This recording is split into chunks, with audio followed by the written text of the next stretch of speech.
Hey everyone, it's Dr. Ramani. Let's talk a little bit about the science and how it relates to how we can understand what happens to us in narcissistic relationships.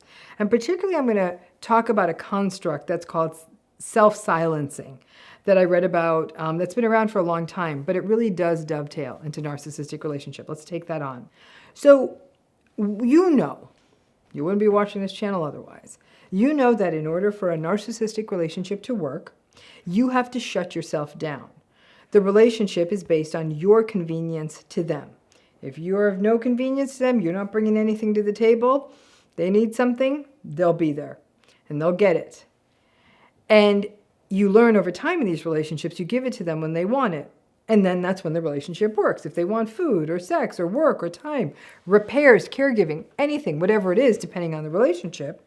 And should you give it to them when they want that thing, and if you really want to hit it out of the park with them in the relationship, you anticipate what they want and you give it to them before they even know they want it.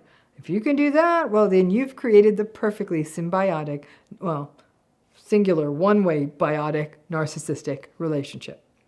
So if you sacrifice all of you and be exactly what they want to be, basically a cyborg, the relationship will work. If you were to have no feelings, no needs, no wants, no beliefs that are different than theirs at least, and if you have feelings and needs that you're good, as long as your feelings and needs are aligned with theirs and they're never different. In other words, if they're happy, you have to be in a good mood.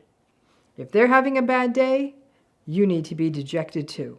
And certainly make none of your needs known on those bad days for them either. If they believe something to be true, you don't contradict them.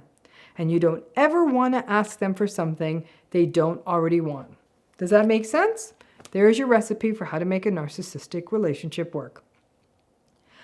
But the fact is, the very things you would have to do to make a narcissistic relationship work is not good for you. And I was reading an article that led me to another article that took me to the work of someone named Dr. Dana Jack, and I wish I'd shared her work sooner on this channel. Over 30 years ago, she developed a theory called silencing the self theory. And she believed that this theory explains some of the gender differences we see in depression and may explain some of the reasons that we see the greater prevalence of depressive disorders in women.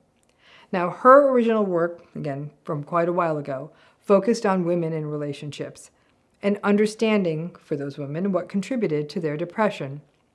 She looked at them over time, and what she observed is that the depressed women silenced themselves. They silenced themselves so they wouldn't anger their partner or to avoid verbal abuse or even physical abuse. The more they did this, the less they were connected to themselves. And they felt lots of negative feelings about this, including shame. Basically, the women she was studying were silencing themselves to survive in these relationships or make them work, and were acting in a way that was considered to be the way a woman was supposed to act. And they did that in order to get through the days, the weeks, and the years.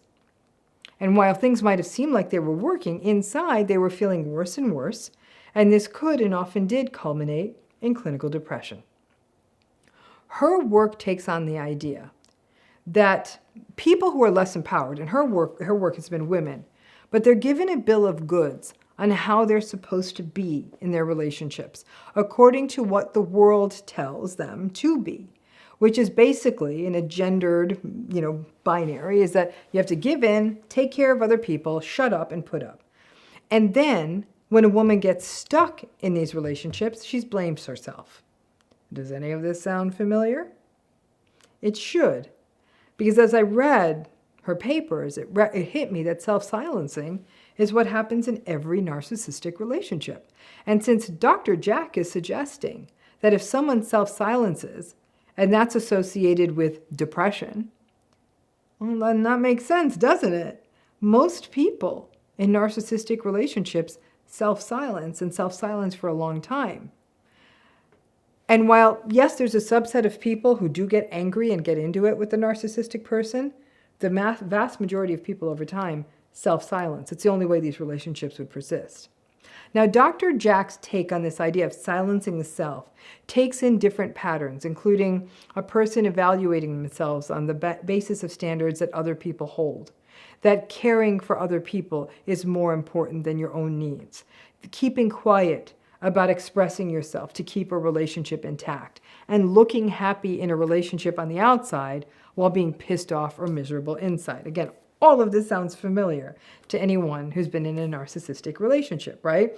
These are very similar to what happens to folks in any kind of relationship with an antagonistic or narcissistic person.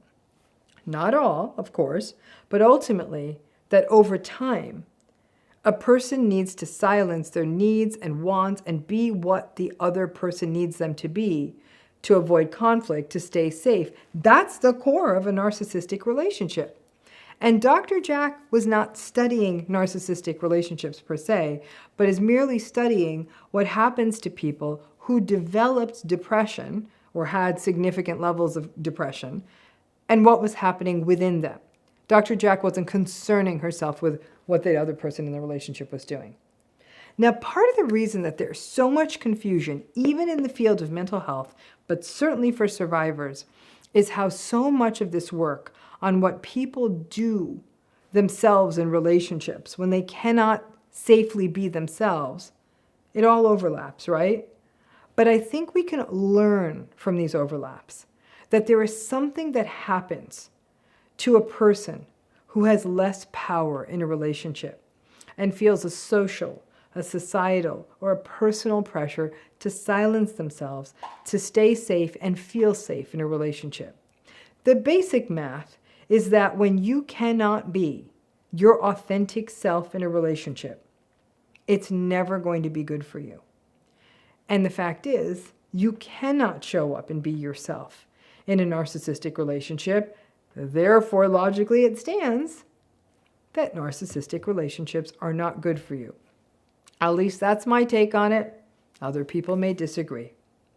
Now, given the strong association of self-silencing and depression, and given that this sort of self-silencing happens in narcissistic relationships, the next part of the science puzzle is to explore those relationships more, right? Which is something we're about to do in research I'm conducting on this.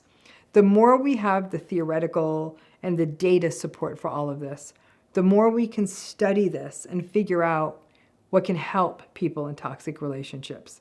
Gotta stay tuned because the research is what's going to sort of turn this ship and give more attention to it. And we will feature links to Dr. Jack's research in the video notes if you're interested. And again, I'm on a science jag lately because, again, I'm pushing forward with folks on our own research into narcissistic relationship and what happens to people in them. But it's always a good idea to bring the science into this space so you can see that this isn't just sort of opinion or this is all in your head. It's very, very real. And one last thing, I did want to take a moment to let you know something exciting. I have a new book coming out in February called It's Not You. It's available for pre-order now. Please click the link in the video description to check it out. I would love it if you did. Thanks again.